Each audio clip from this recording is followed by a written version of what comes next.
Assalamualaikum warahmatullahi wabarakatuh. Apa kabar sahabat Al-Fatah yang dimuliakan Allah? Semoga kita dalam keadaan sehat, dilimpahkan rezekinya dan diberikan keberkahan dunia dan akhirat. Amin ya robbal alamin.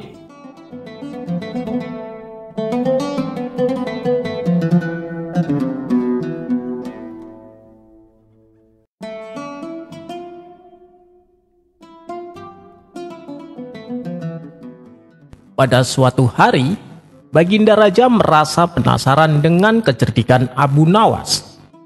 Ia ingin kembali menguji seberapa pintar Abu Nawas dalam memecahkan masalah. Maka Baginda Raja memanggil Abu Nawas ke istana. Kemudian Raja berkata, "Abu Nawas, aku mendengar bahwa kau sangat cerdik dan bijaksana. Kali ini aku akan memberikan tantangan untukmu. Jika kau berhasil, seperti biasa, aku akan memberimu hadiah. Namun jika kau gagal, kau akan mendapatkan hukuman." Abu Nawas yang sudah terbiasa menghadapi tantangan Baginda Raja dengan tenang menjawab, "Ampun Paduka, apa tantangan yang akan tuanku berikan?" Raja tersenyum dan berkata, "Aku ingin kau menemukan sesuatu yang paling enak. Tetapi di saat yang sama, sesuatu itu bisa berubah menjadi paling tidak enak. Waktu yang kuberikan hanya sehari." Abu Nawas berpikir sejenak, kemudian pamit untuk menjalankan tugasnya. Ketika perjalanan pulang, Abu Nawas melihat ada seekor anak sapi yang sedang menyusu induknya. Melihat itu, ia tersenyum lebar. Itu pertanda Abu Nawas sudah mendapatkan jawaban dari pertanyaan Baginda Raja. Abu Nawas kembali melanjutkan perjalanan ke rumah, dan pada sore harinya ia memutuskan untuk membeli sepanci susu segar. Abu Nawas tahu bahwa susu adalah sesuatu yang lezat, tapi ia juga tahu bahwa susu bisa berubah menjadi busuk jika tidak disimpan dengan baik. Dan keesokan harinya, Abu Nawas kembali ke istana membawa susu yang telah berubah asam. Ia menyerahkan kepada raja, lalu berkata, "Tuanku, inilah jawabannya. Ketika baru saja diperah, susu adalah minuman yang paling lezat. Namun bila dibiarkan terlalu lama, ia berubah menjadi minuman yang paling tidak enak." Baginda Raja tertawa mendengar jawaban Abu Nawas. Ia sangat terkesan dengan cara berpikir Abu Nawas. "Kau memang cerdas Abu Nawas. Aku tidak menyangka bahwa jawabanmu sesederhana ini, tapi sangat masuk akal," kata Baginda Raja.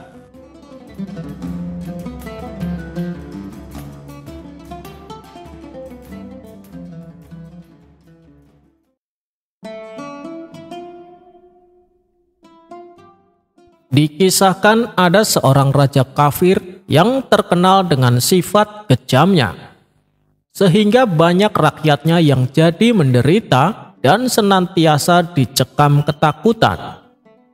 Ambisi sang raja tersebut ingin tenar dan terkenal, seperti halnya Baginda Raja Harun. Tapi sayangnya ia menggunakan cara yang salah. Kalau Baginda Raja Harun terkenal karena memang beliau adalah raja yang bijak dan sayang kepada rakyatnya. Sedangkan raja yang satu ini justru terkenal dengan kekejamannya. Suatu ketika atas perintah Baginda Raja Harun, Abu Nawas pergi ke negeri di mana raja kejam itu berkuasa. Tujuannya datang ke negeri itu untuk menyampaikan undangan dari Baginda Raja Harun kepada raja di negeri tersebut. Dan ketika Abu Nawas mulai memasuki kota, tanpa sengaja ia berpapasan dengan rombongan kerajaan. Melihat ada orang asing di negerinya, sang raja pun memanggil orang asing tersebut, yang tak lain adalah Abu Nawas. "Hei, siapa kamu dan dari mana asalmu?" tanya sang raja. "Ampun Paduka, saya adalah Abu Nawas, saya dari negeri Baghdad," jawab Abu Nawas. "Apa tujuanmu datang kemari?" tanya raja itu kembali. Saya diperintahkan Baginda Raja Harun untuk menyampaikan undangan kepada Paduka, tutur Abu Nawas. Oh, baiklah, mari ikut saya ke istana, ajak raja kafir tersebut. Sesampainya di istana, Abu Nawas dijamu berbagai hidangan layaknya tamu terhormat. Ia pun dipersilahkan duduk berdampingan dengan sang raja. Kalau kamu sampai dipercaya menyampaikan undangan dari Raja Harun, berarti engkau adalah orang yang sangat dekat dengan rajamu. Mungkin juga engkau sering dimintai nasihat oleh rajamu, kata sang raja kafir memulai percakapan. Ya, bisa dikatakan seperti itu, jawab Abu Nawas. Wahai Abu Nawas, saya dengar para penguasa Islam memiliki gelar dengan nama Allah, seperti misalnya Al-Muktafi Billah, Al-Mutawakil Alallah, Al-Mutaksim Billah, dan lain-lain. Menurutmu, gelar apakah yang pantas disematkan untukku? Tanya raja kafir tersebut.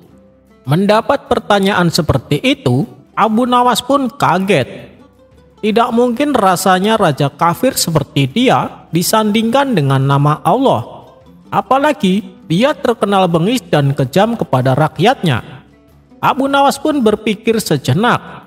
Tak lama kemudian, ia menemukan jawabannya. Begini Paduka, saya kira gelar yang paling pantas untuk Paduka adalah Na'udzubillah, jawab Abu Nawas. Oh, begitu ya, balas sang raja mengangguk, padahal tidak paham artinya. Aku ada pertanyaan lagi Abu Nawas. Setiap benda yang berada di dunia ini pastikan ada harganya. Menurutmu, berapa hargaku? Tanya sang raja itu kembali. Kali ini Abu Nawas menjawab sekenanya, tanpa banyak berpikir. Kalau saya taksir, harga Paduka sekitar 100 dinar, jawab Abu Nawas. Raja tersebut tidak terima dengan jawaban Abu Nawas. Keterlaluan, apa kau tahu bahwa ikat pinggangku saja harganya sudah 100 dinar, bentak sang raja. Tepat sekali Paduka, balas Abu Nawas. Memang yang saya nilai dari Anda hanya sebatas ikat pinggang itu saja, karena Anda lebih mementingkan perut Anda daripada rakyatnya, jawab Abu Nawas menjelaskan. Sang raja pun hanya terdiam karena ia memang mengakui hal itu. Oh iya Abu Nawas, sebelum engkau pulang, aku ada pertanyaan satu lagi, ucap sang raja kepada Abu Nawas. Oh silahkan Tuan, saya siap menjawabnya, balas Abu Nawas.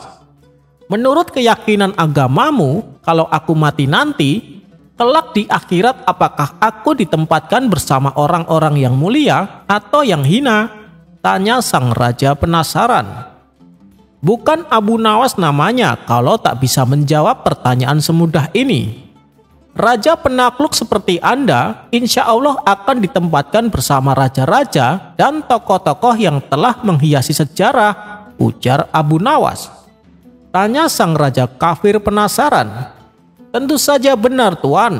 Tuan akan ditempatkan bersama Raja Fir'aun, Raja Namrud, dan Raja Heraklius, jawab Abu Nawas. Karena sang raja tidak tahu sejarah agama Islam, ia pun terlihat gembira mendengar jawaban Abu Nawas. Sang raja kemudian memberikan hadiah kepada Abu Nawas sebagai oleh-oleh untuk dibawanya pulang.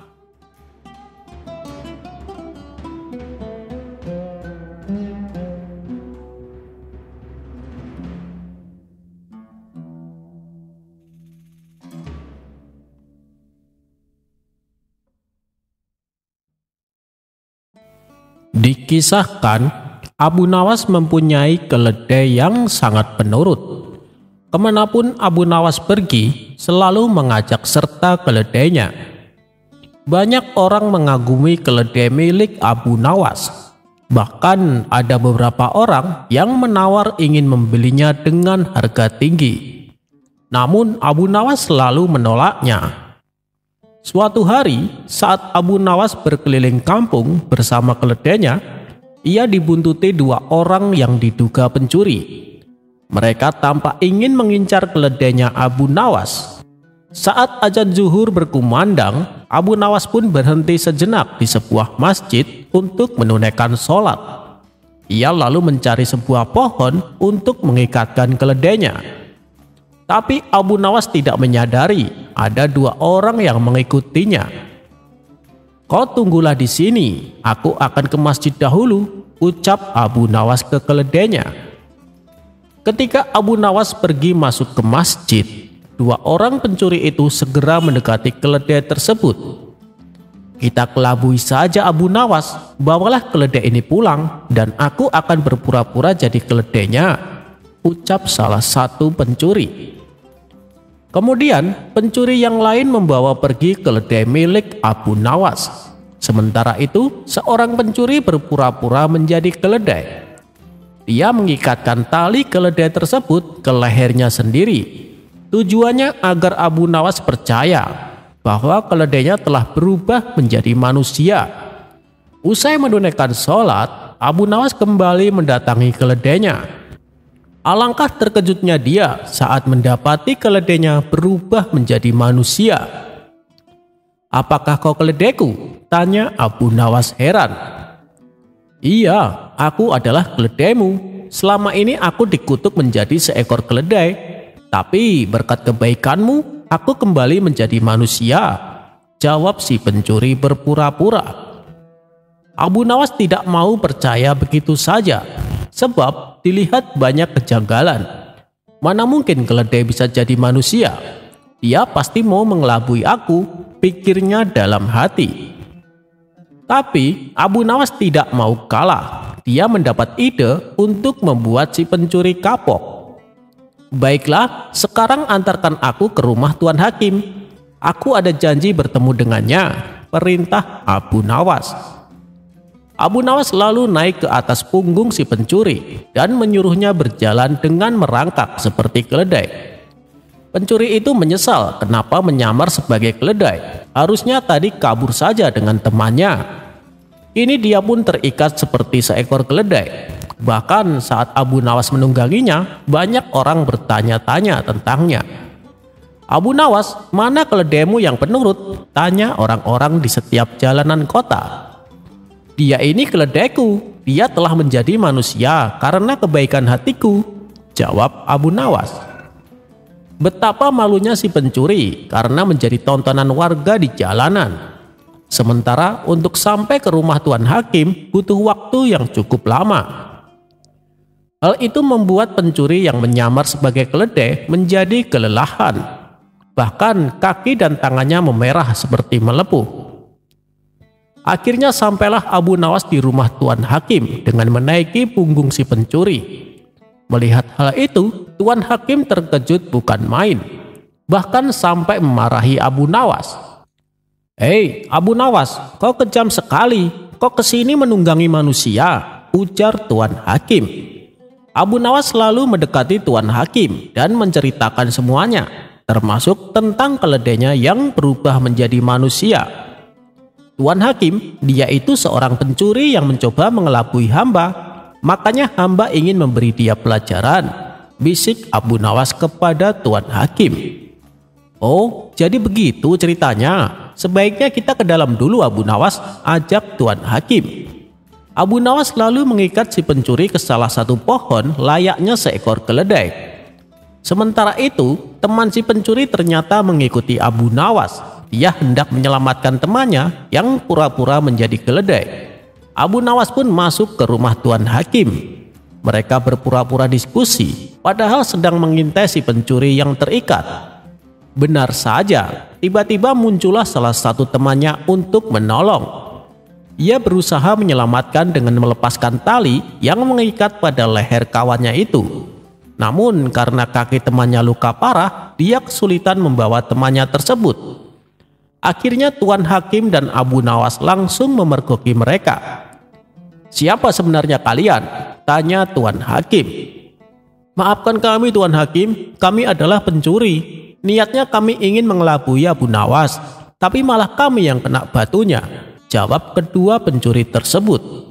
"Kembalikan keledai Abu Nawas atau kalian akan aku masukkan ke penjara," ancam Tuan Hakim. "Baik Tuan Hakim, jawab mereka berdua. Kemudian salah satu seorang pencuri pulang ke rumah untuk mengambil keledai Abu Nawas dan mengembalikannya. Setelah keledai tersebut dikembalikan kepada Abu Nawas, Tuan Hakim memberi nasihat kepada dua pencuri tersebut. Sebenarnya aku hendak menghukum kalian, tapi melihat luka yang dialami temanmu, aku tidak sampai hati. Aku mau mengampuni kesalahan kalian, tapi dengan syarat kalian tidak akan mengulangi perbuatan ini, tutur Tuan Hakim. Akhirnya Abu Nawas mendapatkan kembali keledainya. Tentunya keledai sungguhan, bukan keledai berkepala manusia. Sedangkan kedua pencuri itu menyadari kesalahannya dan berjanji tidak akan mencuri lagi.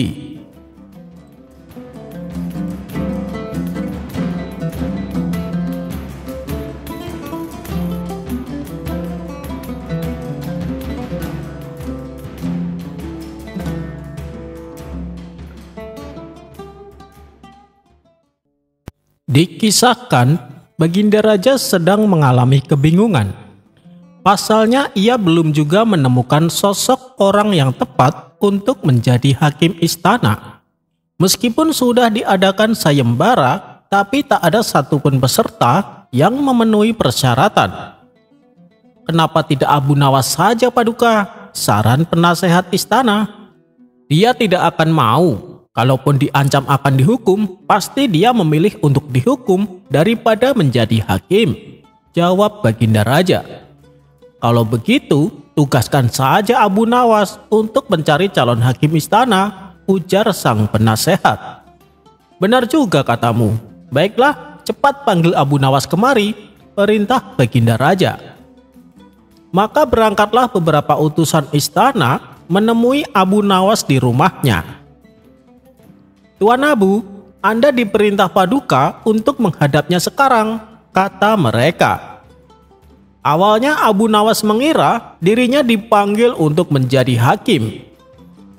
Bilang saja sama Paduka, aku tidak mau datang, jelas Abu Nawas.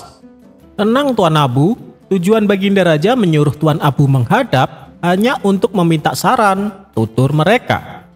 Saran? Saran apa? Tanya Abu Nawas. Mengenai sosok yang pantas jadi hakim, dan Tuan Abu diperintahkan untuk mencari orangnya, jawab mereka. Ya sudah, kalian pulang saja dulu, nanti aku akan menyusul, sekalian membawakan orangnya, balas Abu Nawas. Singkat cerita, berangkatlah Abu Nawas ke istana bersama orang yang akan dijadikan hakim. Namun saat mereka berdua menghadap Baginda Raja justru tertawa terpingkal-pingkal.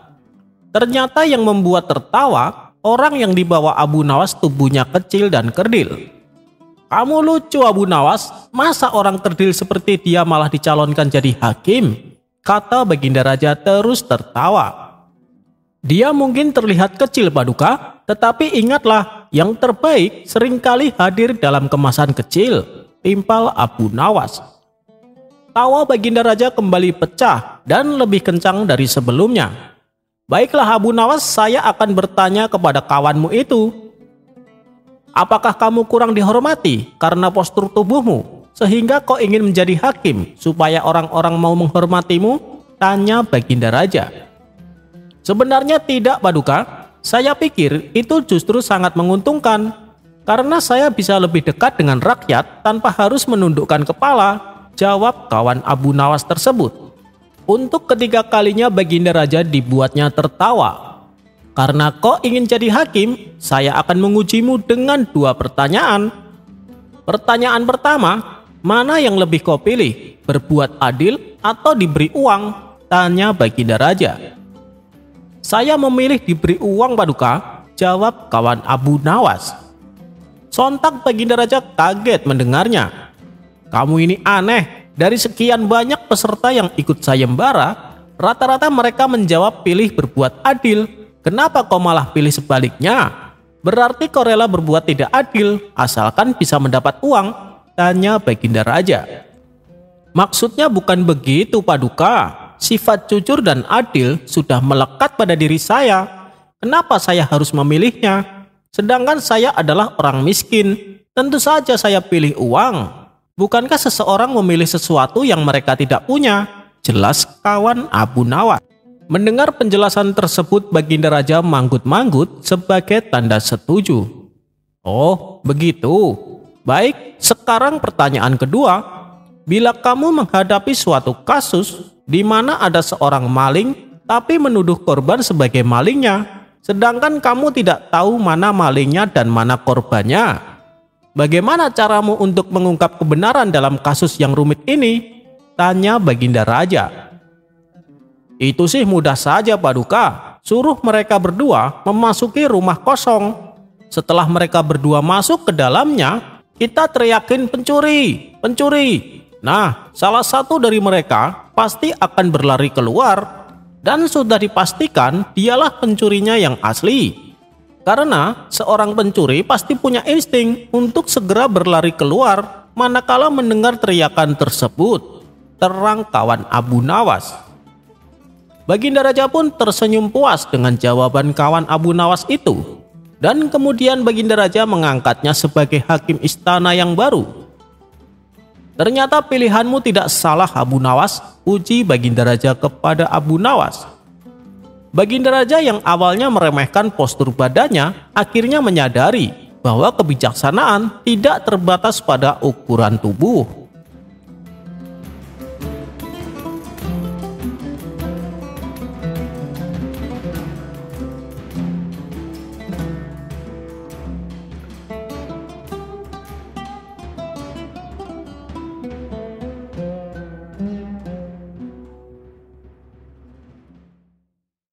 Diceritakan kalau Abu Nawas ini mempunyai hobi memelihara burung. Dari sekian banyak burung yang ada di rumah Abu Nawas, ada 2 ekor burung kakak tua yang sangat menyita perhatian warga, terutama bagi para penggemar burung. Pasalnya, kedua burung kakak tua tersebut bentuknya sangat indah, dan salah satunya pandai bernyanyi. Hingga pada suatu hari, datanglah saudagar penggemar burung ke rumah Abu Nawas. Wahai Abu Nawas, aku dengar kabar, katanya kamu punya 2 burung kakak tua yang indah. Tanya saudagar tersebut. Oh iya benar tuan, jawab Abu Nawas singkat. Mana? Coba aku ingin lihat, pinta saudagar tersebut. Maka Abu Nawas pun mengajak si saudagar untuk melihat kedua burung kakak tua miliknya. Setelah melihat kedua burung itu, si saudagar pun berkata, "Burungnya indah sekali, apakah kau hendak menjualnya?" Tanya saudagar tersebut. "Kalau harganya cocok ya aku jual tuan," ujar Abu Nawas. "Baik, berapa harga masing-masing kedua burung kakak tua itu?" Tanya saudagar itu kembali. "Burung kakak tuanya ada 2 macam tuan, yang satu bisa bernyanyi, yang satunya lagi tidak bisa bernyanyi. Burung kakak tua yang bisa bernyanyi harganya 500 dinar, dan satunya yang tidak bisa bernyanyi harganya 1000 dinar, kata Abu Nawas menjelaskan. Saudagar itu pun heran dengan harga yang ditawarkan Abu Nawas. Ia lalu bertanya kepadanya, "Wahai Abu Nawas, kenapa burung yang tidak bisa bernyanyi malah harganya lebih mahal?" Abu Nawas pun menjawab, "Sebab burung yang tidak bisa bernyanyi itulah si pencipta lagunya. Sedangkan satunya hanya menyanyikan saja," celetuk Abu Nawas. Mendengar itu, si saudagar kaya itu pun tertawa terpingkal-pingkal.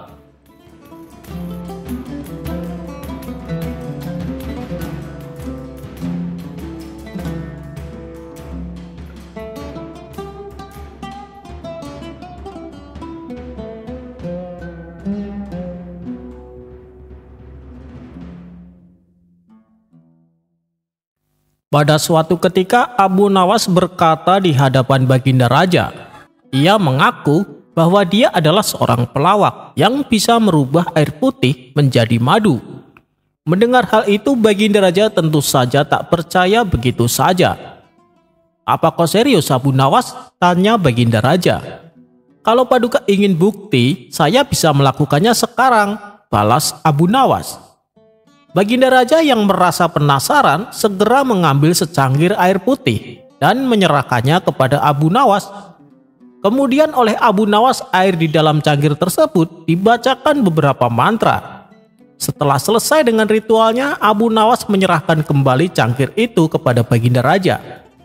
"Silahkan diminum Paduka yang mulia," ucap Abu Nawas. Baginda Raja pun menuruti perkataannya. "Apa-apaan, ini hanya air putih biasa Abu Nawas," seru Baginda Raja. "Tentu saja Paduka, saya tidak pernah mengatakan bahwa saya adalah seorang pesulap. Saya hanya seorang pelawak yang mencoba merubah air putih menjadi madu," balas Abu Nawas. "Wah, kalau begini caranya, kau harus dihukum Abu Nawas, karena kau tak berhasil melakukannya," sahut Baginda Raja. "Dihukum? Apa saya tidak salah dengar Paduka? Perlu Paduka ketahui, kalau pesulap yang ditunggu adalah keajaibannya. Jadi kalau tidak berhasil merubah air jadi madu, pantaslah kalau dia dihukum. Tapi kalau pelawak yang ditunggu adalah hiburannya. Meskipun tidak berhasil merubah air jadi madu, tapi setidaknya berhasil menghibur Paduka," jelas Abu Nawas. Baginda Raja pun tersenyum mendengar pembelaan Abu Nawas.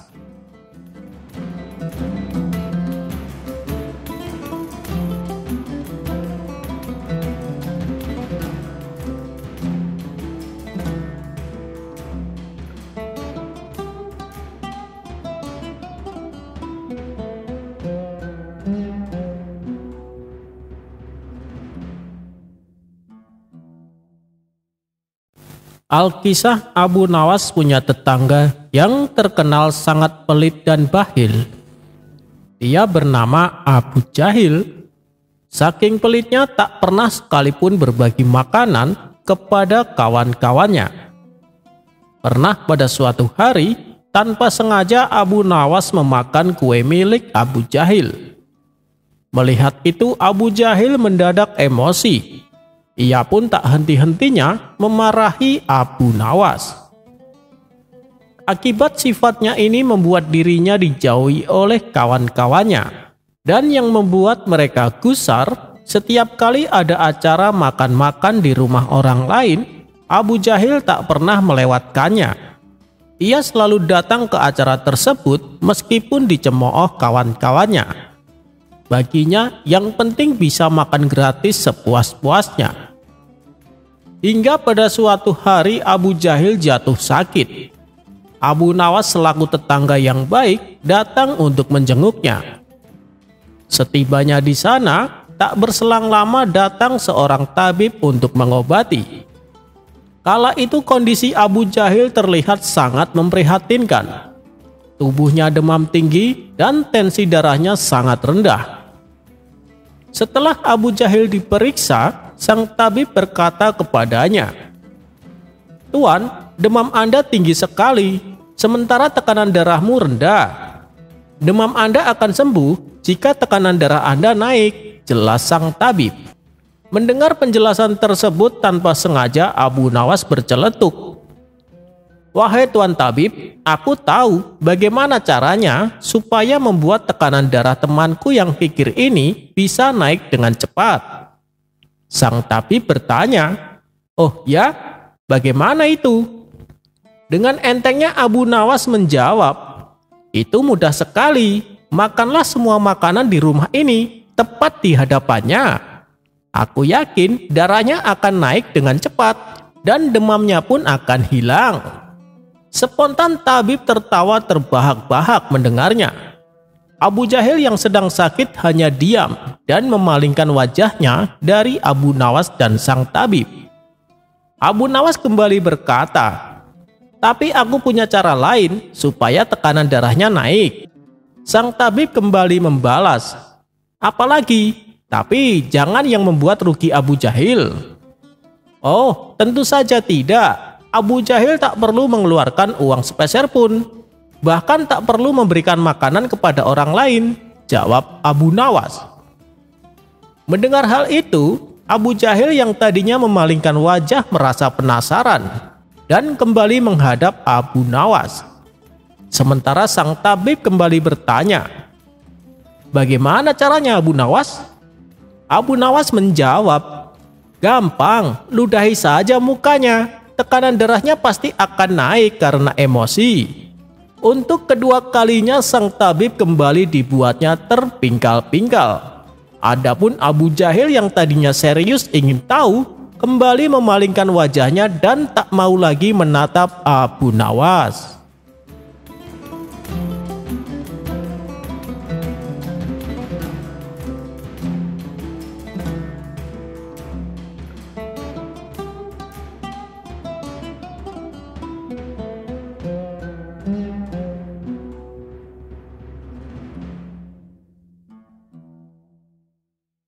Dikisahkan ada gerombolan perampok yang terkenal sangat sadis dan kejam. Mereka melakukan aksinya di tengah padang gurun pada malam hari. Setiap kali ada rombongan kabilah yang melintasi jalan tersebut, kawanan perampok ini langsung menyergapnya dan menjarah semua harta benda milik para kabilah. Apabila ada yang berani mencoba melawan, maka kawanan perampok ini tak segan-segan untuk membunuhnya. Pada suatu malam, mereka menyergap dan menjarah harta benda salah satu rombongan kabilah. Begitu berhasil mendapatkan harta benda yang lumayan banyak, kawanan perampok ini berencana untuk pulang. Tapi karena waktu sudah larut malam, belum lagi rasa kantuk dan capek yang mereka rasakan, akhirnya mereka memutuskan mencari tempat terdekat untuk istirahat. Setelah berjalan cukup lama, mereka pun melihat sebuah rumah sederhana yang jauh dari pemukiman penduduk. Pemilik rumah ini adalah keluarga yang rajin beribadah. Agar diizinkan untuk menginap, kawanan perampok tersebut menutupi identitasnya. Mereka mengaku sebagai mujahid fisabilillah, yaitu pasukan pejuang perang di jalan Allah. Kehadiran mereka di rumah tersebut disambut hangat oleh tuan rumah. Bahkan mereka langsung disuguhkan hidangan makan malam sebelum mereka beristirahat.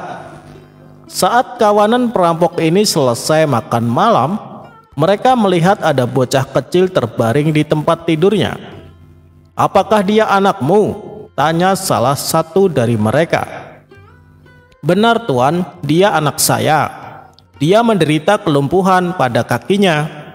Kami sudah berusaha berobat ke sana kemari, tapi tak kunjung sembuh juga," jawab si tuan rumah. "Oh iya tuan, barangkali tuan sekalian mau menunaikan sholat malam. Akan saya antar ke tempat wudhu," kata si tuan rumah melanjutkan. Tak ingin identitasnya terbongkar, kawanan perampok ini terpaksa berwudu dan melakukan sholat malam layaknya seperti yang dilakukan oleh pejuang fisabilillah. Si tuan rumah ini bukan hanya rajin ibadah, tapi ia juga selalu berprasangka baik kepada siapapun. Ia sama sekali tidak menaruh curiga bila tamunya adalah kawanan perampok. Ia percaya kalau tamunya yang datang adalah pejuang fisabilillah. Bahkan bekas sisa air wudhu yang dipakai oleh para perampok ia kumpulkan di sebuah wadah. Dengan mengharap keberkahan dari mereka, lalu air tersebut ia basuhkan di kedua kaki anaknya yang sedang menderita kelumpuhan. Setelah menjelang pagi hari, kawanan perampok tersebut pamit pulang kepada si tuan rumah. Singkat cerita, beberapa hari kemudian kawanan perampok ini kembali melakukan aksinya. Mereka menyergap dan merampok rombongan kabilah yang sedang melintas di tengah padang gurun. Begitu selesai dengan aksinya, sebelum pulang mereka kembali mendatangi rumah yang tempo hari digunakan untuk menginap. Setelah sampai di depan rumah, ketua perampok mengetuk pintunya dan mengucapkan salam. Lalu terdengar suara jawaban dari dalam rumah. "Siapa di luar?" tanyanya kemudian. "Kami, rombongan pejuang fisabilillah yang tempo hari numpang menginap," jawab ketua perampok. Pintu rumah pun segera dibuka oleh anaknya. Kawanan perampok ini heran dan kaget. "Bukankah anak ini yang katanya lumpuh?" Kenapa sekarang tiba-tiba bisa berjalan? Belum hilang rasa herannya, tuan rumah dan anaknya langsung mengajak salaman dan menciumi tangan para perampok ini satu persatu. Ketua perampok kemudian bertanya kepada si tuan rumah, "Bukankah kaki anakmu lumpuh? Kenapa sekarang tiba-tiba bisa berjalan?" Dengan wajah tersenyum penuh hormat, si tuan rumah menjawab, "Ini semua berkat pertolongan Allah melalui keberkahan tuan-tuan semua. Tuan semua adalah pejuang fisabilillah. Tentunya tuan semua adalah orang-orang yang mulia. Air bekas wudhu yang dipakai tuan tempo hari, saya basuhkan di kedua kaki anak saya. Alhamdulillah, berkat pertolongan Allah melalui tuan-tuan semua, kaki anak saya sembuh total," kata si tuan rumah menjelaskan. Mendengar penuturan tuan rumah tersebut, para kawanan perampok ini bertambah kaget. Mereka pun langsung menangis dan terharu. "Maafkan kami, sebenarnya kami bukanlah pejuang fisabilillah. Kami perampok yang dikenal kejam dan sadis. Mulai saat ini kami akan bertobat. Kami akan tinggalkan semua perbuatan buruk kami," kata ketua perampok sambil menangis sesenggukan. Atas kejadian itu, mereka akhirnya menjadi pejuang perang fisabilillah sungguhan hingga ajal menjemput mereka. Sifat berprasangka baik yang diterapkan oleh si tuan rumah ini bukan hanya bermanfaat bagi dirinya, tapi juga bermanfaat bagi orang lain. Anaknya bisa sembuh dari kelumpuhan lantaran ia berprasangka baik kepada si perampok. Dan perampok tersebut menjadi bertobat karena sifat berprasangka baik yang selalu diterapkan oleh si tuan rumah. Kisah ini mengandung hikmah bahwa dengan selalu berprasangka baik bukan hanya bermanfaat atau menguntungkan bagi diri kita sendiri, akan tetapi juga bermanfaat bagi orang lain.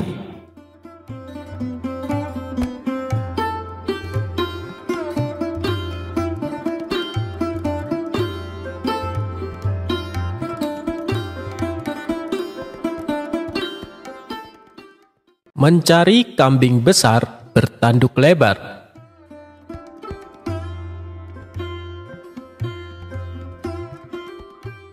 Abu Nawas cerdas sekali, bisa memberi solusi atas kesusahan Baginda Raja. Berawal suatu malam, Raja tidak bisa tidur. Matanya belum bisa diajak istirahat. Maklum saja, pikirannya sedang tidak tenang. Gara-garanya seorang pemuda membawa masalah pelik pada siang hari sebelumnya. Masalahnya muncul ketika siang itu seorang pemuda datang ke kota Baghdad menghadap Baginda Raja, raja yang adil, arif dan bijaksana. Ketika raja sedang duduk di balairung bersama beberapa orang menteri. "Hei anak muda, engkau berasal dari mana?" tanya Baginda kepada pemuda tersebut. "Ya tuanku Syah Alam," jawab sang pemuda. "Ampun beribu ampun, adapun hamba ini berasal dari negeri Kopiah." "Apa maksudmu datang kemari? Ingin berdagang?" tanya Baginda Raja lagi. "Ya tuanku, hamba datang kemari ingin mengadukan nasib hamba," jawab si saudagar. "Katakan maksudmu supaya bisa kudengar," perintah Baginda Raja. Saudagar kaya ini bercerita telah bertahun-tahun berumah tangga namun tidak kunjung punya momongan. Allah Subhanahu wa Ta'ala belum menakdirkan dirinya memiliki anak. Maka ia berkata kepada istrinya untuk bernazar kepada Allah Subhanahu wa Ta'ala. Jika diberi anak laki-laki, akan memotong kambing yang besar dan lebar tanduknya sejengkal. Kemudian dagingnya disedekahkan kepada fakir miskin. Keinginan itu ternyata dikabulkan Allah Subhanahu wa Ta'ala. Istrinya pun hamil dan melahirkan bayi laki-laki yang sehat walafiat. Kemudian sang saudagar menyuruh beberapa orang untuk mencari kambing besar yang bertanduk selebar jengkal. Dengan pesan, beli saja kambing itu berapapun harganya, tidak usah ditawar lagi. Ternyata usaha tersebut gagal total. Sulit memperoleh kambing dengan lebar tanduk sejengkal. Kambing yang ada paling-paling selebar 3-4 jari. Akibatnya, saudagar itu merasa kesulitan. Tidur pun tidak nyenyak. Terpikir olehnya untuk mengganti nazarnya tersebut dengan 10 ekor kambing sekaligus. Yang penting kan kambing, bukan hewan lain. Namun, rencana tersebut akan dikonsultasikan dulu dengan beberapa orang penghulu di negeri itu. Ia telah mengadu kepada seorang penghulu. Pas kebetulan saat itu datang di rumah penghulu sedang banyak orang. Rupanya ada pertemuan para penghulu seluruh negeri. "Apa maksud kedatangan Anda kemari?" tanya penghulu yang tertua. "Ya Tuan Kadi, hamba mempunyai nazar yang sulit dipecahkan." Lalu ia menguraikan kendala yang dihadapi dan rencana penggantiannya. Ternyata para kadi itu tidak berani memberikan rekomendasi untuk mengganti nazar. Mereka bahkan menyuruh saudagar tersebut terus mencari kambing bertanduk sejengkal, dimanapun dan kemanapun sesuai nazar semula.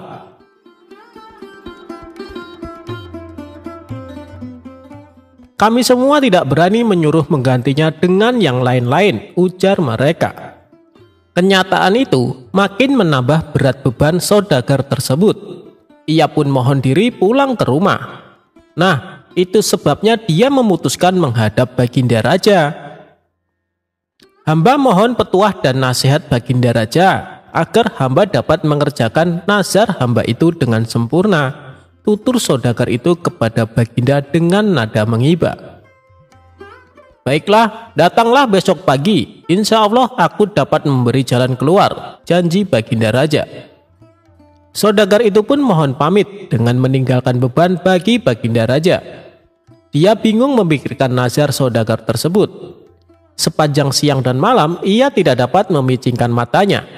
Dengan apa nazar itu akan dibayar bila kambing bertanduk sejengkal tidak didapat juga? Diganti dengan yang lain haram hukumnya. Malam harinya, Baginda Raja mengumpulkan para kadi dan alim ulama di istananya. Kepada mereka, Baginda Raja menyatakan keresahan hatinya sehubungan dengan nazar saudagar dari Qopiah itu. "Tolong berikan pertimbangan kepadaku malam ini juga, karena aku sudah terlanjur berjanji kepadanya untuk menerimanya menghadap esok pagi, atau aku akan mendapat malu besar." Suasana Balerung pun hening. Sunyi senyap berkepanjangan. Mereka termenung dan terpekur memikirkan titah Baginda Raja. Namun, tidak juga ditemukan jalan keluarnya. "Ya Tuanku Sahalam, tidak ada hukumnya, baik menurut kitab maupun logika, bahwa nazar itu boleh diganti dengan barang lain." Setelah itu satu persatu mereka mohon diri meninggalkan Balerung dan pertemuan pun bubar. Baginda Raja lalu masuk istana hendak tidur. Tetapi yang diceritakan tadi, mata Baginda Raja tidak mau diajak kompromi, karena otak masih terfokus pada masalah nazar dan malu besar yang akan dihadapinya esok pagi. Menjelang subuh, Baginda Raja pun teringat kepada Abu Nawas. Tidak ada manusia yang dapat memutuskan hal ini selain Abu Nawas, pikirnya dengan sukacita. Setelah itu barulah Baginda Raja dapat memicingkan matanya. Tidur pula sampai pagi. Begitu bangun, diutuslah penggawa memanggil Abu Nawas. Setelah Abu Nawas tiba di hadapannya, Baginda Raja pun mengutarakan perihal nazar saudagar dari negeri Qopiah itu dan semua usaha yang sudah ditempuhnya, serta malu besar yang akan didapatnya sebentar lagi. Karena para kadi dan orang alim seluruh negeri ini tidak dapat memberikan jalan keluar. Apalagi sebentar lagi saudagar dari negeri Qopiah tersebut akan menghadap ke istana. "Apa pendapatmu tentang hal itu?" tanya Baginda Raja dengan sorot mata ingin tahu jawaban Abu Nawas. "Ya Tuanku Sahalam, janganlah Tuanku bersusah hati. Jika Tuanku percaya, insya Allah hamba dapat menyelesaikan perkara ini," jawab Abu Nawas meyakinkan. Tidak berapa lama kemudian, Balerung pun dipenuhi orang-orang yang ingin tahu keputusan Baginda Raja tentang nazar saudagar dari negeri Qopiah itu. Baginda Raja memanggil saudagar tersebut dan memerintahkan Abu Nawas memecahkan masalah itu. "Hai saudagar, bawalah kemari anakmu dan seekor kambing yang besar badannya," kata Abu Nawas. Mendengar perkataan Abu Nawas itu, semua orang terheran-heran, termasuk Baginda Raja dan si saudagar itu. Apa maksud Abu Nawas kali ini? Pikir mereka. Si saudagar itu menyatakan kesediaannya membawa anak dan seekor kambing yang paling besar, serta mohon pamit pulang ke negeri Kopiah.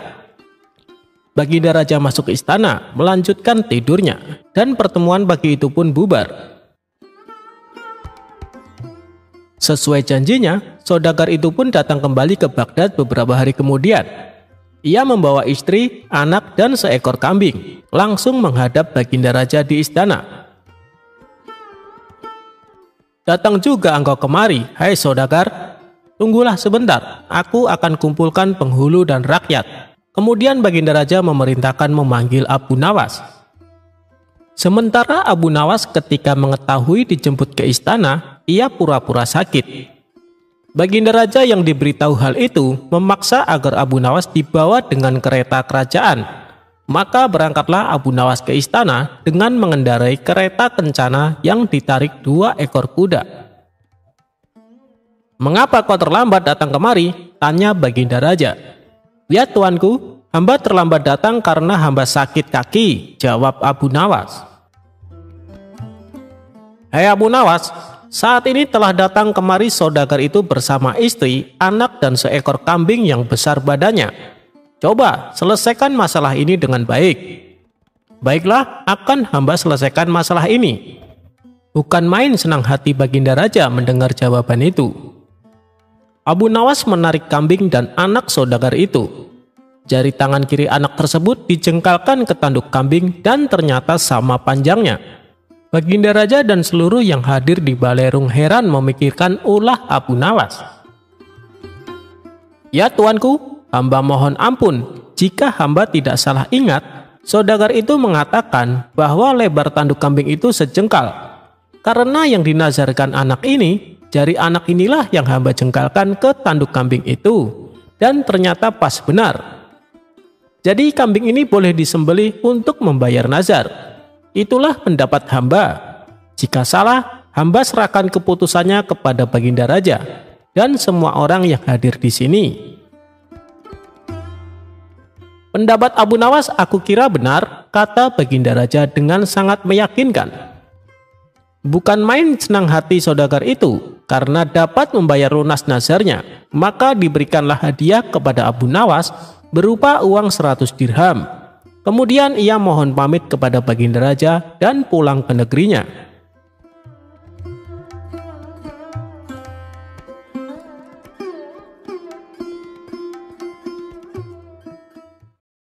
Abu Nawas tangkap harimau berjenggot. Suatu ketika, Baginda Raja terlihat sangat marah kepada Abu Nawas yang telah berkali-kali mempermainkan dirinya dengan cara-cara yang sangat kurang ajar. Tak main-main, bahkan kali ini Baginda Raja ingin membunuh Abu Nawas jika gagal dalam melaksanakan perintahnya. "Hei Abu Nawas, sekarang juga kamu harus mempersembahkan kepadaku seekor harimau berjenggot. Jika gagal, aku akan membunuh engkau," tegas Baginda Raja. "Ya tuanku Paduka, semua perintah Paduka akan hamba laksanakan. Namun untuk yang satu ini, hamba mohon waktu 8 hari, jawab Abu Nawas. Setelah percakapan itu, Abu Nawas pulang ke rumahnya.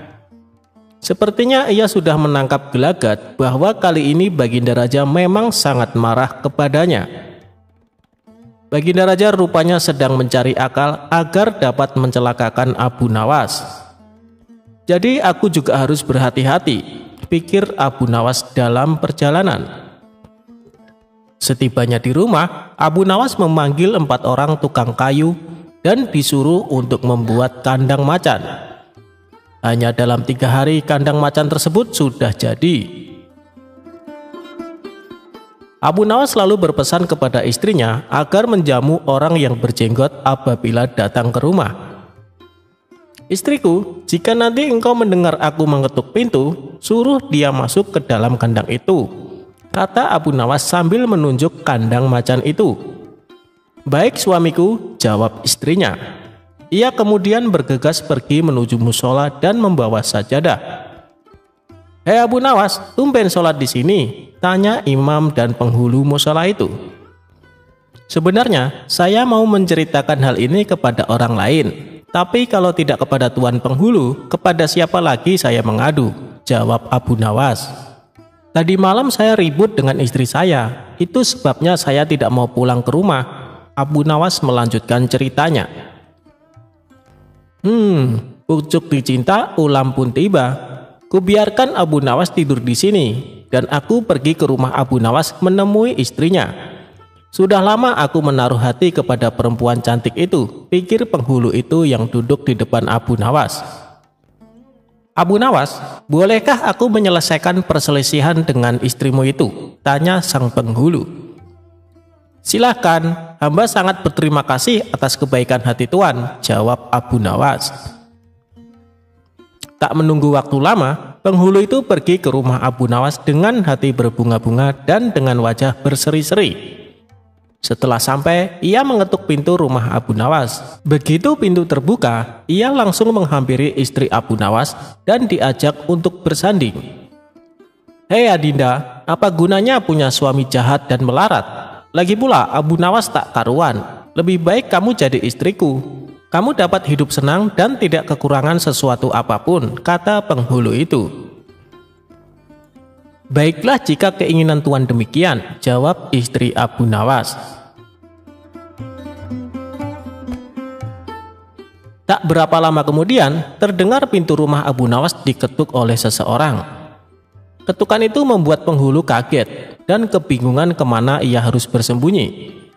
"Tuan, silakan bersembunyi di dalam kandang itu," kata istri Abu Nawas sambil menunjuk kandang yang terletak di dalam kamar Abu Nawas. Tanpa pikir panjang lagi, penghulu itu masuk ke kandang itu dan menutupnya dari dalam. Sedangkan istri Abu Nawas segera membukakan pintu sambil menengok ke kanan dan kiri. Abu Nawas lalu masuk ke rumah. "Hei istriku, apa yang ada di dalam kandang itu?" tanya Abu Nawas. "Tidak ada apa-apa," jawab istrinya. "Apa putih-putih itu?" tanya Abu Nawas dengan penasaran. Lalu melihat penghulu itu gemetaran karena malu dan ketakutan.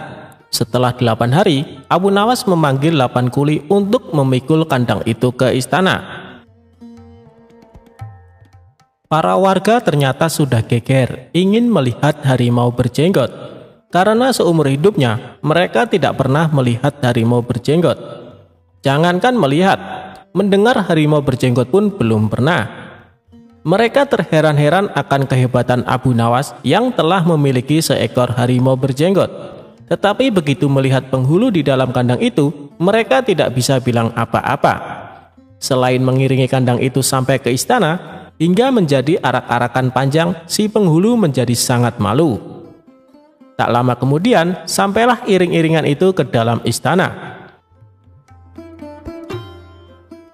"Hei Abu Nawas, apa kabar? Apakah kamu sudah berhasil mendapatkan harimau berjenggot?" tanya Baginda. "Dengan berkat dan doa tuanku, alhamdulillah hamba berhasil," jawab Abu Nawas. Maka dibawalah kandang itu ke hadapan Baginda Raja.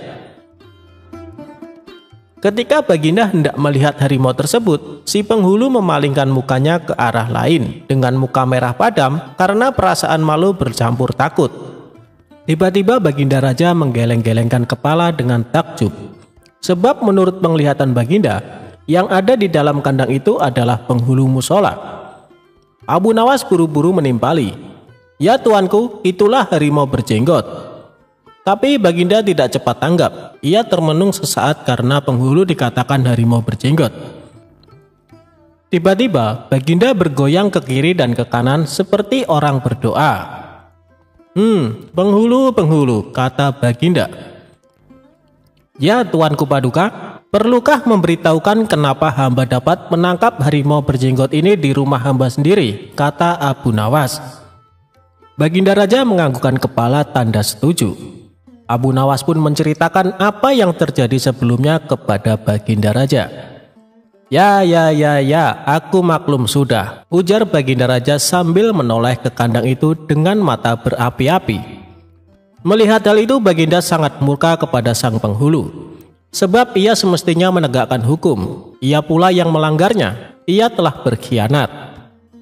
Baginda segera memerintahkan punggawa mengeluarkan penghulu dari kandang dan diarak keliling pasar, setelah sebelumnya dicukur botak agar diketahui oleh seluruh rakyat betapa aibnya orang yang berkhianat.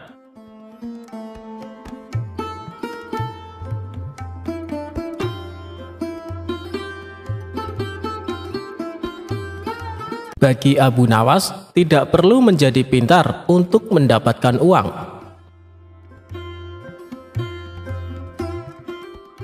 Abu Nawas memiliki tetangga, sebut saja Abu Jahil. Abu Jahil selalu merasa lebih pintar dari Abu Nawas. Tetapi Abu Nawas enggan meladeni ketika dia mengajak bermain tebak-tebakan karena tidak mau mempermalukannya.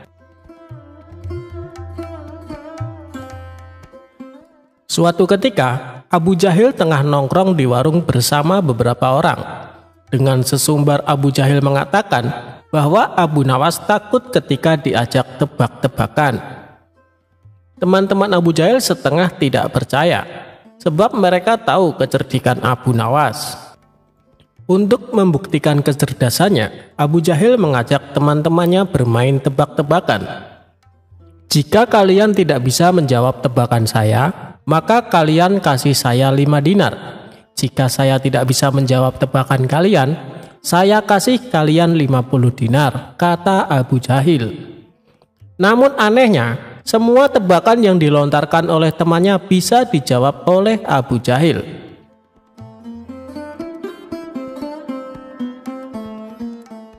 Tak lama kemudian, Abu Nawas datang. Seketika Abu Jahil menantangnya, tetapi Abu Nawas cuek saja dan duduk agak jauh sambil memesan segelas teh.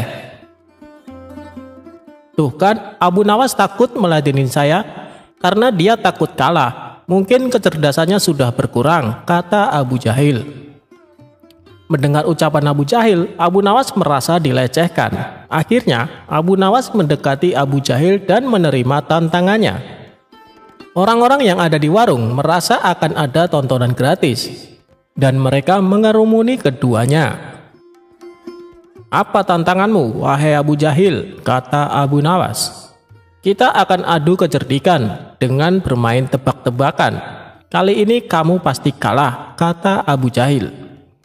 "Lantas seperti apa peraturannya, wahai Abu Jahil?" tanya Abu Nawas. "Jika kamu tidak bisa menjawab tebakan saya, maka kasih saya 5 dinar. Jika saya tidak bisa menjawab tebakanmu, saya kasih kamu 50 dinar, kata Abu Jahil. Akhirnya Abu Nawas menyetujui aturannya. Tetapi Abu Jahil meminta agar mengajukan pertanyaannya terlebih dahulu. Tebak-tebakan pun dimulai.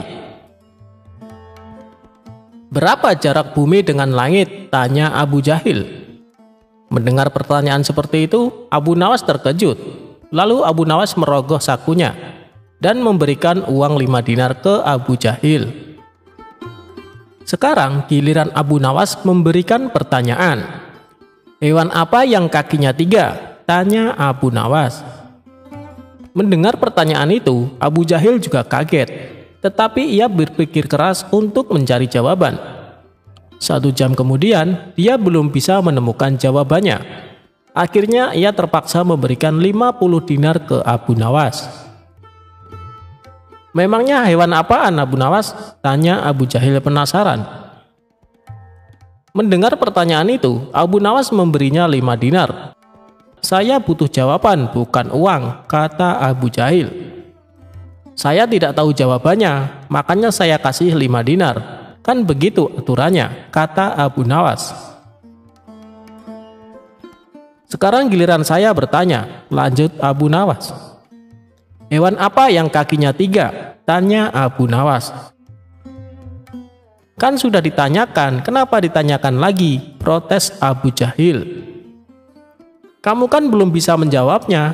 Tadi kan aku kasih kamu 5 dinar karena tidak bisa menjawab pertanyaan yang sama, kata Abu Nawas. Untuk itu, terpaksa Abu Jahil memberikan 50 dinar lagi untuk Abu Nawas. Tebak-tebakan pun berakhir dengan Abu Jahil pergi dengan wajah malu dan kesal, sementara Abu Nawas tertawa cekekekan. Dalam permainan itu, Abu Nawas untung 90 dinar dengan bermodal pertanyaan hewan berkaki 3.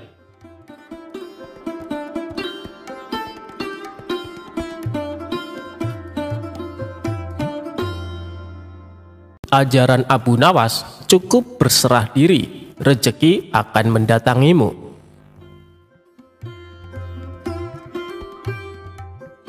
Suatu hari, Baginda Raja mengundang sejumlah ulama untuk berkumpul di istana. Tentu saja termasuk Abu Nawas. Raja mengundang Abu Nawas dan para ulama untuk membahas berbagai hukum Islam. Dengan begitu, Raja tetap bisa menimba ilmu tanpa harus meninggalkan kediamannya.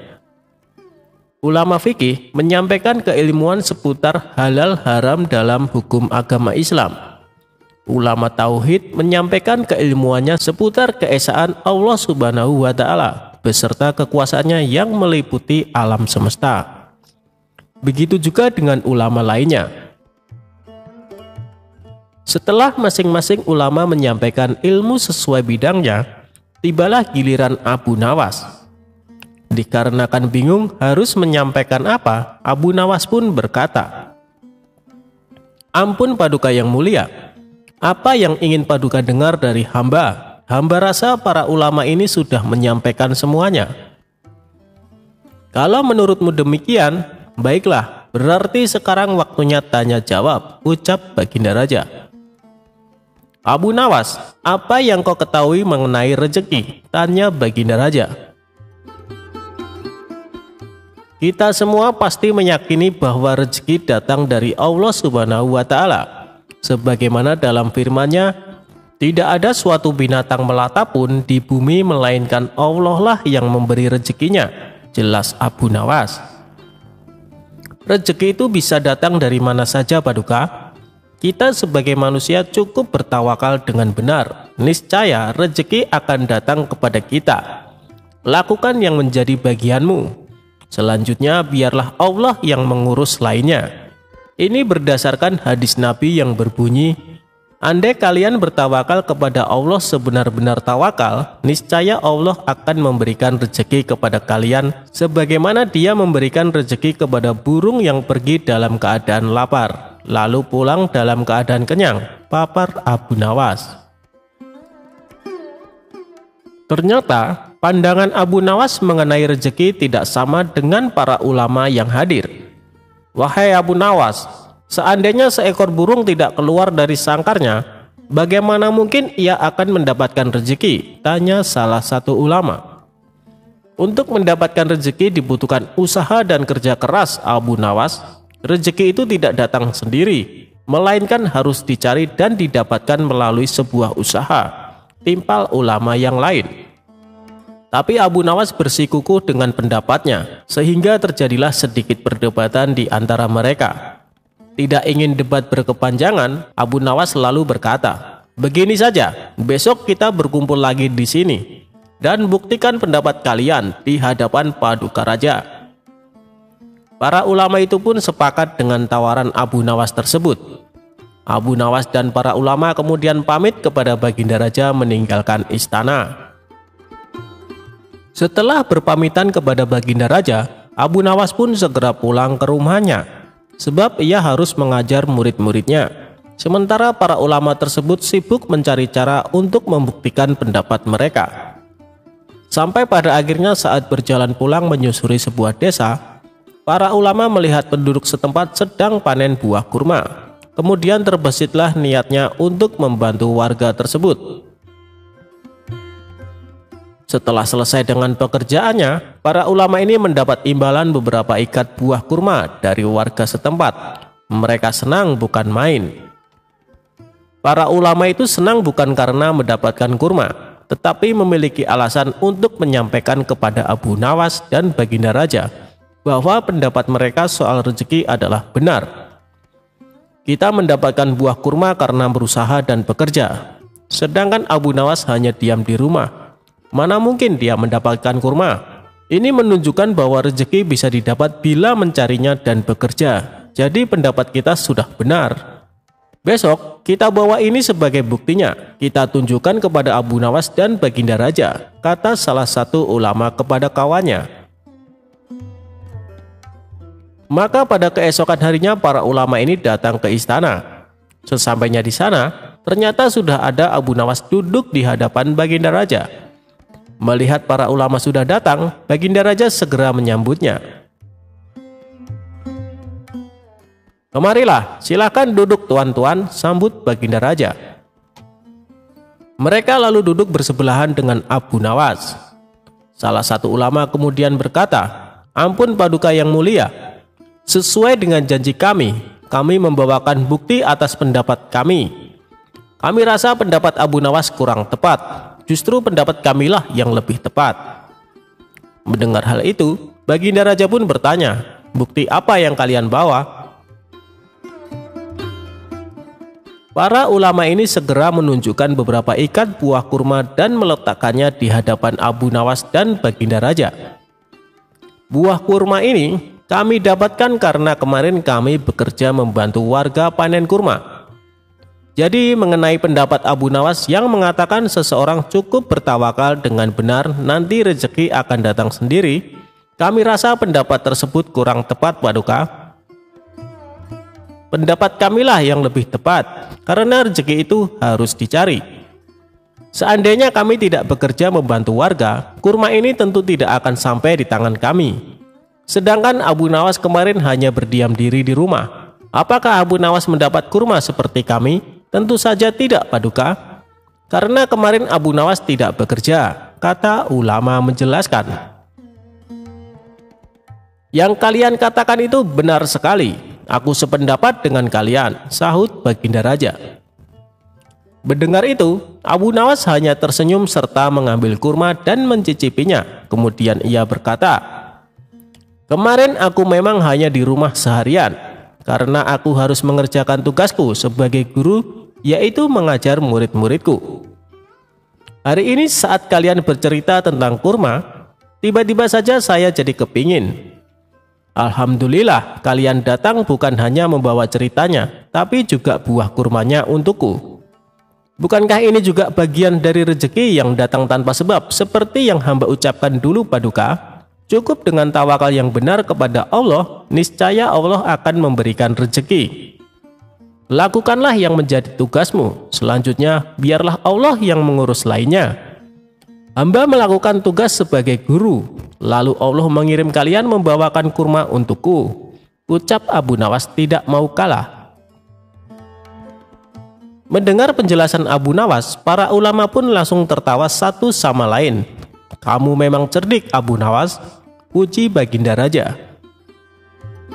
Sementara para ulama ini meskipun berbeda pendapat tidak saling menyalahkan dan membenarkan pendapatnya sendiri. Begitulah indahnya Islam, saling menghormati meskipun berbeda pendapat.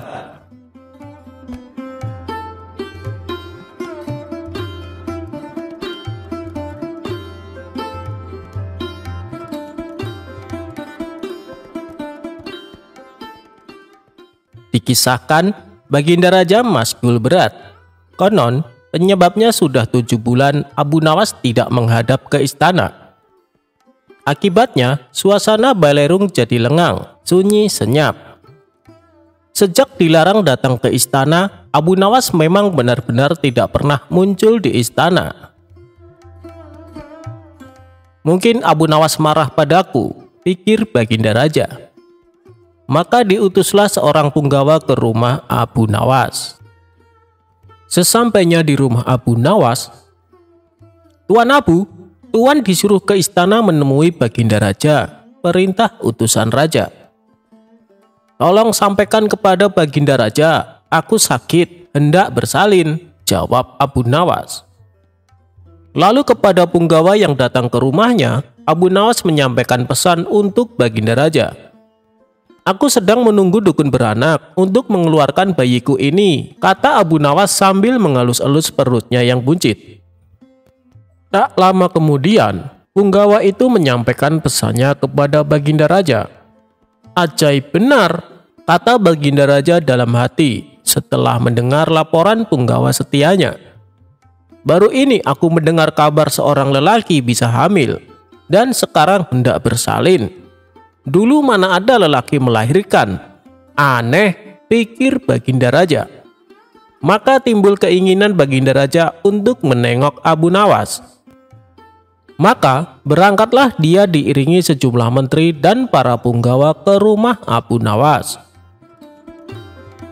Begitu melihat Baginda Raja datang, Abu Nawas pun berlari-lari menyambut dan menyembah kakinya, seraya berkata, "Ya Tuanku Syah Alam, berkenan juga rupanya Tuanku datang ke rumah hamba yang hina dina ini," ucap Abu Nawas. Baginda Raja dipersilahkan duduk di tempat yang paling terhormat, sementara Abu Nawas duduk bersila di bawahnya. "Ya Tuanku Syah Alam, ada gerangan apakah Syah Alam datang ke rumah hamba ini? Rasanya bertahta selama bertahun-tahun, baru kali ini Tuanku datang ke rumah hamba," tanya Abu Nawas. "Aku kemari karena ingin tahu keadaanmu," jawab Baginda Raja.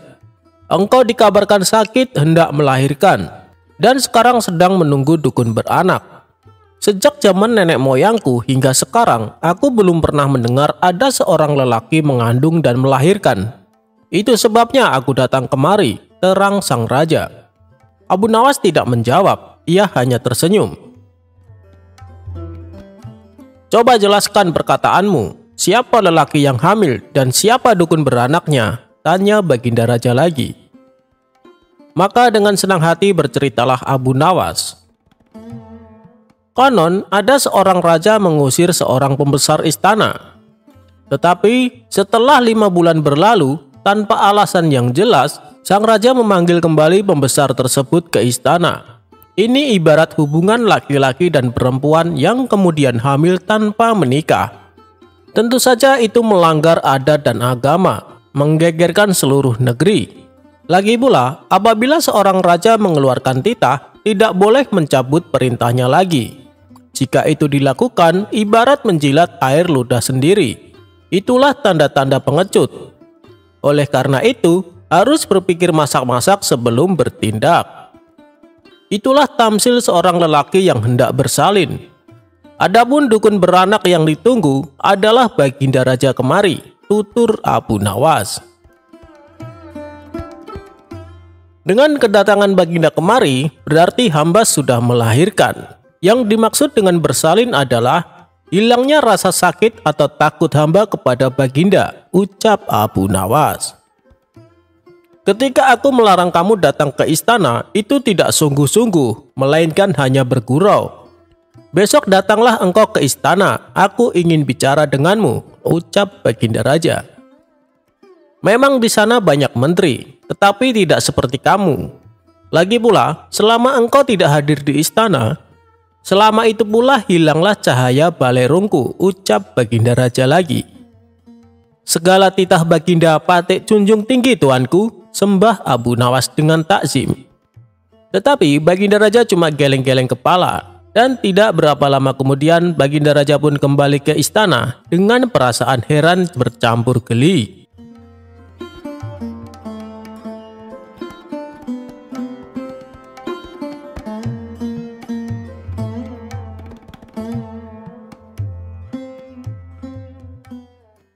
Kalah gertak dengan Abu Nawas, raja diminta memerintah bangsa semut.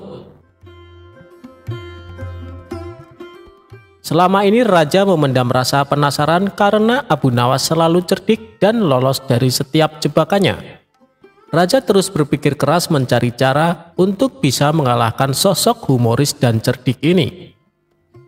Akhirnya Menteri Istana memberi usulan sebuah pertanyaan yang menurut Baginda Raja sulit dijawab Abu Nawas. Maka saat itu juga dia memerintahkan beberapa pengawal untuk memanggil Abu Nawas. Para pengawal pun sampai di rumah Abu Nawas. "Tuan Abu Nawas, Anda diperintah Paduka Raja ke istana sekarang juga," ujar salah seorang pengawal. Abu Nawas yang sedang istirahat merasa terganggu dengan kehadiran para pengawal istana. Kalau bukan perintah Baginda Raja, tentu saja Abu Nawas akan mengusirnya. "Sampai kapan sih Paduka Raja selalu mengganggu istirahatku?" gerutu Abu Nawas. Dengan terpaksa Abu Nawas datang ke istana. Akibat perasaannya yang sudah dongkol, Abu Nawas pun bertingkah agar Baginda Raja emosi. Ia langsung mengambil makanan dan duduk di samping sang raja. Awalnya tingkah Abu Nawas yang tidak sopan ini sempat membuat raja jengkel. Tapi karena ada rencana untuk mempermalukan Abu Nawas, ia pun menahan emosinya. "Wahai Abu Nawas, aku ada tebakan untukmu. Apa kau siap menjawabnya?" tanya Baginda Raja. "Tujuanku ke sini memang untuk menjawab tebakan Paduka Raja," jawab Abu Nawas dengan enteng. "Bagus, kalau kau bisa menjawab pertanyaanku, aku akan memberikan hadiah 1000 dinar, ungkap Baginda Raja. "Tapi kalau kau tidak mampu menjawab, sebagai hukumannya rambut kepalamu harus digundul dan janggutmu dipotong bersih. Lalu aku akan mengarakmu dengan keledai," sambung Baginda Raja. Seketika Abu Nawas terkejut, karena biasanya hukuman yang akan diterima yaitu penjara selama sebulan. "Baiklah Paduka Raja, tapi hamba tidak menginginkan uang," balas Abu Nawas. "Lalu apa yang kau inginkan?" tanya Baginda Raja lagi. "Hamba ingin Paduka Raja memerintahkan serangga-serangga itu jangan menggangguku," jawab Abu Nawas. Baginda Raja pun kaget dengan permintaan Abu Nawas. Sejenak dia berpikir bahwa serangga-serangga itu bukan rakyatnya, maka tidak akan mungkin terjadi. Bukankah Baginda seorang raja? Akan hebat seorang raja bila dapat memerintah serangga, celetuk Abu Nawas. Rupanya Abu Nawas mengetahui apa yang dipikirkan oleh padukanya. "Bagaimana Paduka? Apakah Paduka bersedia?" terang Abu Nawas. Rasa takut pun menghampiri Baginda Raja. Ia takut Abu Nawas dapat menjawab tebakannya. Tetapi dirinya malu apabila tidak dapat memenuhi permintaan Abu Nawas. Abu Nawas berpikir Baginda Raja takut malu. Akhirnya bersedia menjawab pertanyaan dari Paduka Raja tanpa sebuah syarat apapun. Mendengar hal itu, hati Baginda Raja merasa tenang dan lega. Ia pun langsung mengajukan pertanyaan tebakan kepada Abu Nawas. "Pohon apa yang berumur 1 tahun memiliki 12 cabang, setiap cabangnya terdiri dari 30 daun, dan daun-daun tersebut sebagian menghadap ke arah cahaya, serta sebagian lagi menghadap ke arah gelap?" tanya Baginda Raja.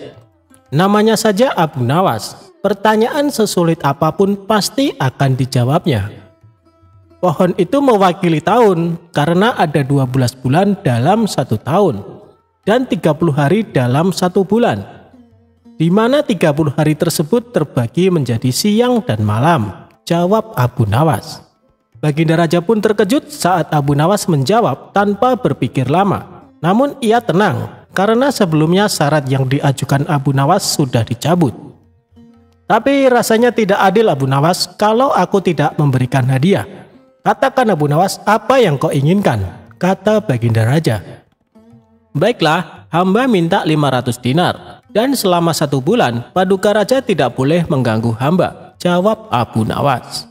Baginda Raja pun menuruti permintaan Abu Nawas tidak akan mengganggunya selama 1 bulan ke depan, dan Abu Nawas pulang membawa 500 dinar.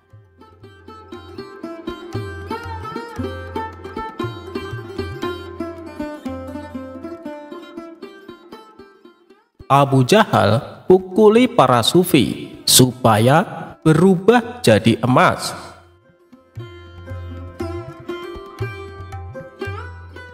Berawal dari adanya seorang pedagang sukses bernama Abdul Malik. Ia dikenal sebagai orang baik dari negeri Khurasan. kekayaannya yang berlimpah selalu dimanfaatkan untuk bersedekah. Abdul Malik kerap mengundang orang-orang miskin untuk makan bersama di rumahnya.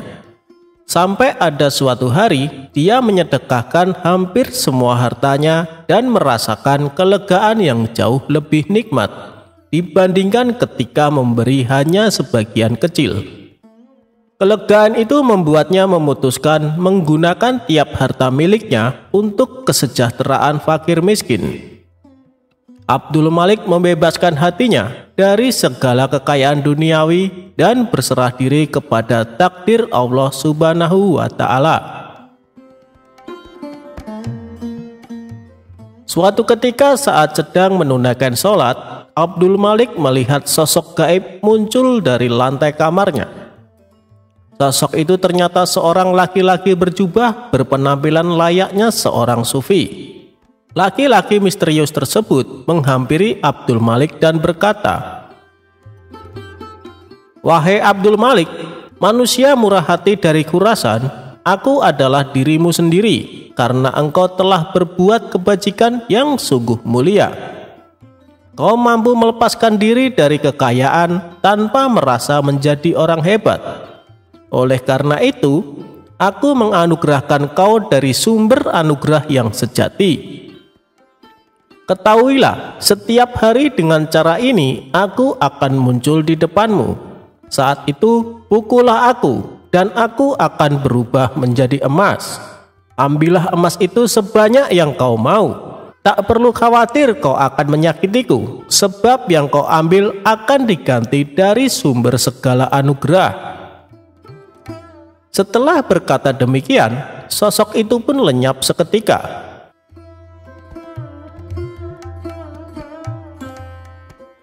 Keesokan harinya, Abdul Malik kedatangan tamu seorang kawan bernama Abu Jahal. Saat mereka berdua sedang asik berbincang-bincang, tidak lama kemudian sosok misterius kemarin yang berpenampilan sufi kembali muncul di hadapan Abdul Malik. Abdul Malik pun segera memukulnya dengan tongkat. Seketika itu juga lelaki misterius yang dipukulnya berubah menjadi emas. Abdul Malik lalu mengambil bagiannya dan juga memberikan emas kepada Abu Jahal. Melihat peristiwa yang menakjubkan tersebut, Abu Jahal hanya bengong dan terpana. "Sungguh luar biasa," gumamnya. Tanpa mengerti kejadian sebelumnya, Abu Jahal mulai berpikir, alangkah gembiranya jika bisa melakukan hal serupa. Abu Jahal mengetahui bahwa kaum sufi rata-rata punya kekuatan tertentu. Ia pun menyimpulkan hanya perlu memukul mereka untuk mendapatkan emas. Maka terbesitlah di benak Abu Jahal sebuah ide konyol. Dia mengadakan sebuah jamuan pesta makan yang hanya dihadiri para sufi. Ketika para sufi ini sudah makan kenyang, Abu Jahal diam-diam mengeluarkan tongkat dan tanpa ampun dihantamnya para tamu undangan sampai tersungkur ke tanah. "Kenapa tidak ada yang berubah jadi emas?" batin Abu Jahal. Dikarenakan masih penasaran, Abu Jahal kembali memukuli mereka dengan tongkat. Tentu saja perbuatan ini membuat para sufi ketakutan. Mereka serempak kabur berlarian meninggalkan rumah Abu Jahal. Akibat perbuatan tersebut, para sufi mengadukan Abu Jahal kepada Tuan Hakim. Setelah itu ditangkaplah Abu Jahal dan disidangkan. Di hadapan Tuan Hakim, Abu Jahal beralasan bahwa perbuatannya ini semata-mata ingin meniru Abdul Malik. Pasalnya, dia pernah melihat Abdul Malik memukul seorang sufi, dan seketika itu juga orang yang dipukul berubah menjadi emas. Mendengar pengakuan Abu Jahal yang tidak masuk akal, Tuan Hakim kembali bertanya, "Apa kau yakin dengan yang kau lihat, Abu Jahal?" "Hamba yakin sekali, Tuan Hakim. Kalau tidak percaya, panggil saja Abdul Malik kemari," jawab Abu Jahal. Maka dipanggillah Abdul Malik ke pengadilan untuk dimintai keterangan. Dalam perjalanan ke pengadilan, sosok sufi misterius yang bisa berubah jadi emas membisikkan kepada Abdul Malik apa yang harus dikatakan. "Wahai Tuan Abdul Malik, apa benar yang dikatakan Tuan Abu Jahal?" tanya Tuan Hakim. "Menurut saya Abu Jahal sudah tidak waras, Tuan Hakim. Bisa saja dia sedang berusaha menutup-nutupi hobinya menyiksa orang tanpa alasan," ujar Abdul Malik. "Memang hamba mengenalnya, Tuan Hakim, tetapi yang ia ceritakan tentang kejadian di rumah hamba tidak lebih dari akal-akalan belaka," imbuhnya. Abu Jahal sempat membantah dan memprotes perkataan Abdul Malik. Ia juga menunjukkan barang bukti berupa emas yang didapat dari Abdul Malik. Abu Jahal, Abdul Malik itu saudagar kaya, tentu punya banyak emas," balas Tuan Hakim. Dikarenakan tidak punya bukti dan yang diceritakan tidak masuk akal, akhirnya Abu Jahal dihukum penjara. Sementara Abdul Malik masih melakukan rutinitas seperti biasa, memberikan sedekah uang dan makanan kepada fakir miskin setiap harinya.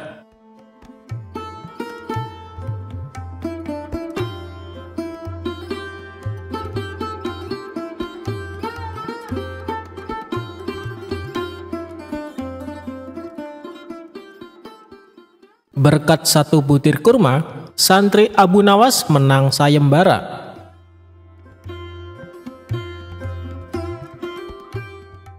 Abu Nawas memiliki banyak santri.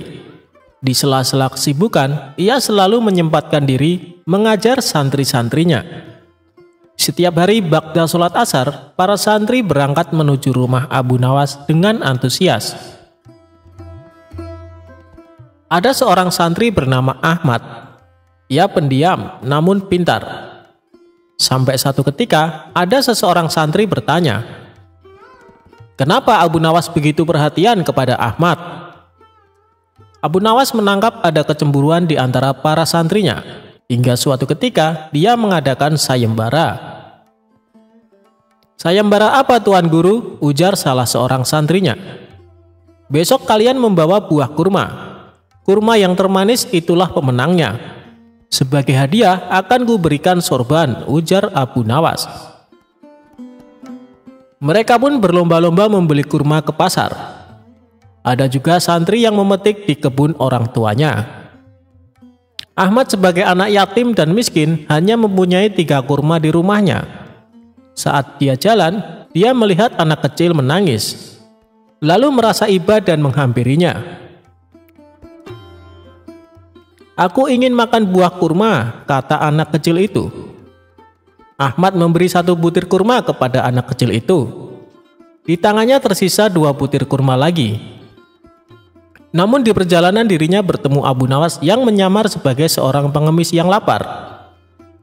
"Aku lapar, berikanlah aku makanan," ujar pengemis itu. "Aku hanya ada 2 butir kurma, kek," kata Ahmad. "Berikanlah saya 1 butir dan satunya lagi untukmu," ujar pengemis tersebut. Ahmad pun memberikan 1 butir kurma. Ia lalu melanjutkan lagi perjalanannya. Sayangnya santri lain tidak ada yang memberikan kurma itu kala Abu Nawas menyamar sebagai pengemis di pinggir jalan. "Enak saja ingin kurma ini. Kurma ini aku beli dengan harga mahal tahu. Dan juga kurma ini untuk sayembara supaya aku memenangkannya," ujar salah seorang santri kepada kakek pengemis itu.